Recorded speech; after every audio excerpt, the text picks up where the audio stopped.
Hey guys, so I'm here to bring you some more Beta 6 footage. We will again be playing the Rogue with a Saboteur focused build, and this time we'll be playing in the 10 to 19 bracket. It's a little bit lower than my last video, and as of note with this, I'm too low level yet to have the charged booster talent, which allows for multiple different charges to have double the effect. So because of that, I'll be spamming mostly one or two different types of charges through this video. Now, let's get into what's going on here. At the beginning of this fight, you really want to focus AoE in the middle of this area to avoid the enemy from getting a hold of that Fang, as we do want to hold on to that Fang and keep it on our side to get points. So I am just spamming as much AoE as I can, both ground target AoEs and my AoE charge, to try and really clear out that middle. And we were successful there in funneling the enemy into the center and then knocking them out so we could get a hold of the part, which is exactly what you want to do. And now we just need to hold on to the part. So I'm hoping you guys are really going to enjoy this video, as this Warfront I found to be an extremely exciting one. It ends up being a very, very close game with a lot of action throughout, and it is a great one to watch. Now, take a look at this target I'm on right now, Zilla. She is a cleric with at least part Warden, which is what that water ability was that she just used on me, and Warden focuses a lot on heal over time abilities.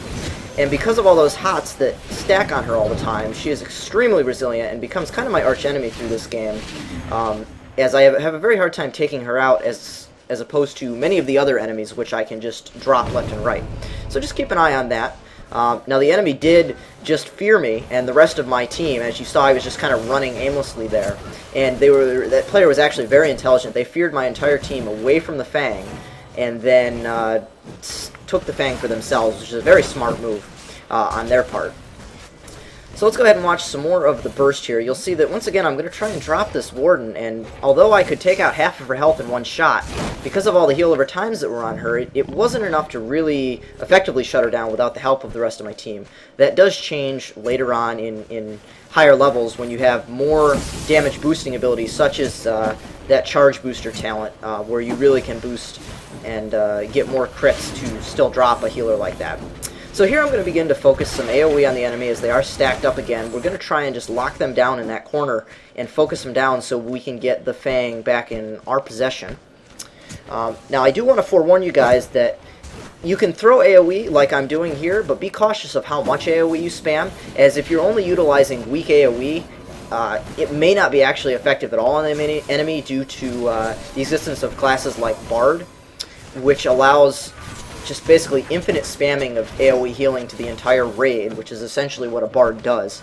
So while you can drop some AoE to kind of hinder and threaten the enemy, don't overdo it and only focus on AoE, or you'll get nowhere and you'll end up just feeding the Bard healing points. So I did focus back to some single target here to try and drop that target, just to kind of thin their ranks and really take some out. Because as you can see, some of the other, like the marksman in front of me right there, was also just spamming AoE, but we're not really getting anywhere. So we've got to start single target dropping these targets.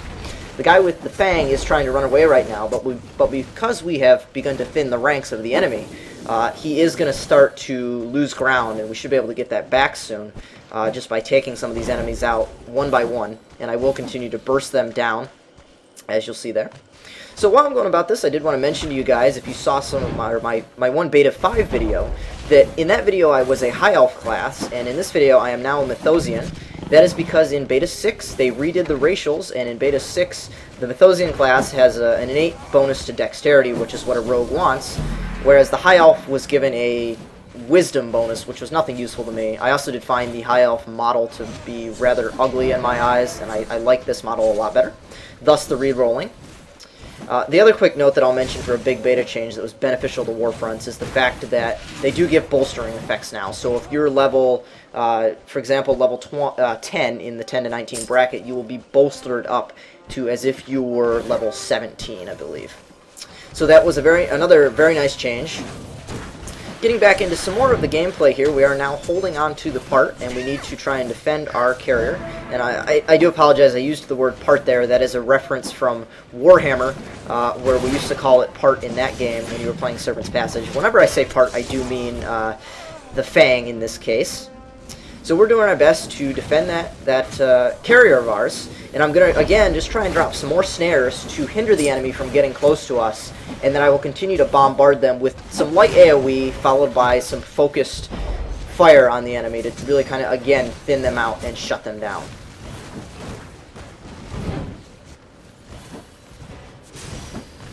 You'll see that I'm going to push really hard on this target that I'm on right now. I get so in tune and ingrained to wanting to drop these targets that you end up losing sight of your positioning.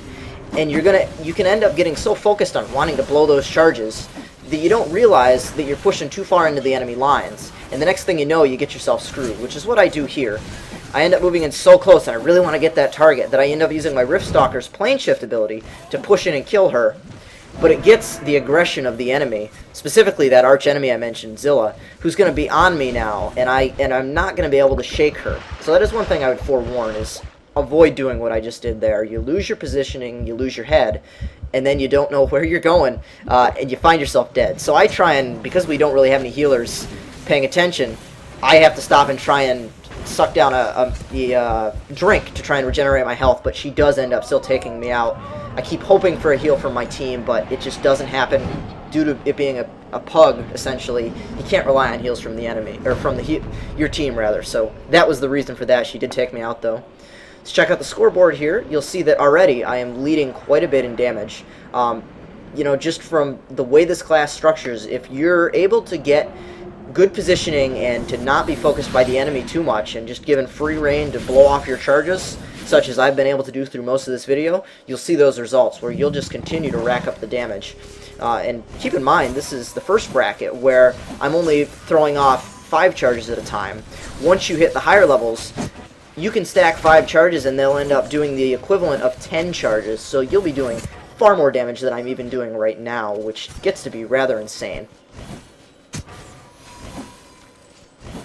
So here I'm just trying to clear out some pets, and we'll get back in here. My teammate here was pushed in a little bit too far. They ended up getting taken out by the enemy, and I tried to snare the enemy right there with my ground target. As you can see, I pretty much missed, though, and that is because the ground target snare for this class has an actual travel time. It is a trajectory that you throw, and I did not account for them moving forward. Thus, by the time my trajectory bomb reached the ground, they were already almost long gone. So you do need to account and plan ahead for where you're going to throw if you see the enemies moving, which is a cool dynamic to account for. So once again, right here actually, I get jumped by a rogue. Notice the very cool sound effects, the disoriented feeling. Really cool, kind of freaks you out the first time that happens. Very well done on Trian's part for that.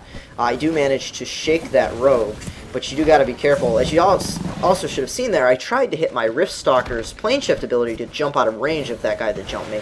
But as in World of Warcraft and other games, if there's a small obstacle or a small hill in the way and you hit that, it does kind of bug out and you only move like an inch ahead, which does nothing. So unfortunately that didn't save me there.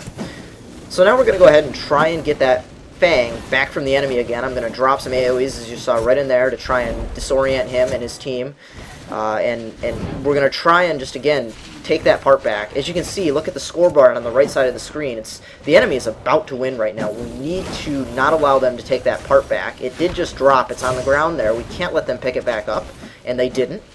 So it's extremely close right now. If they were to get hold of the part again for even a few seconds, they would win the game. So we must now get a hold of the part, as we're doing right now, and it has to be held on to for the rest of the game for us to have a chance to win. So as you can see, I'm going to stack burst on this target and drop them so that they don't end up hindering our carrier.